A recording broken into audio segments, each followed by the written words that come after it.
یہاں پر آپ کو تازہ ترین اپڈیٹ سے آگاہ کرتے چلے، پنجاب میں بارش سے موسم خوشگوار، گرمی کا زور ٹوٹ گیا۔ جی ہاں، ہم آپ کو اس ویڈیو میں مکمل طور پر تفصیل سے بتائیں گے۔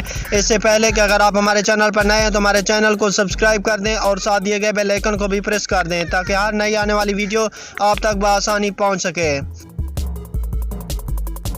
جی ہاں، آپ کو بتاتے چلے، پنجاب میں بادل آ گئے اور تیز ٹھنڈی ہوائیں چلنے لگی، جس سے گرمی اور عبس کا زور ٹوٹ گیا۔ مختلف علاقوں میں ہلکی اور درمیانی بارش ہوئی، جبکہ کئی علاقے بارش سے محروم بھی رہے۔ آپ کو بتاتے چلے، محکمہ موسمیات نے اسلام آباد سمیت پنجاب کے مختلف شہروں میں بارش کی پیشگوئی کر دی۔ محکمہ موسمیات کے مطابق خط پٹوار، گوجرانوالہ، لاہور، سیالکوٹ اور ناروال میں چند مقامات پر تیز ہوائیں اور گرج چمک کے ساتھ بارش کا امکان ہے، جبکہ خیبر پختونخوا میں سوات، دیر، مالاکنڈ، ایبٹ آباد اور مانسہرہ میں بھی بادل برسنے کی پیشگوئی کی گئی ہے۔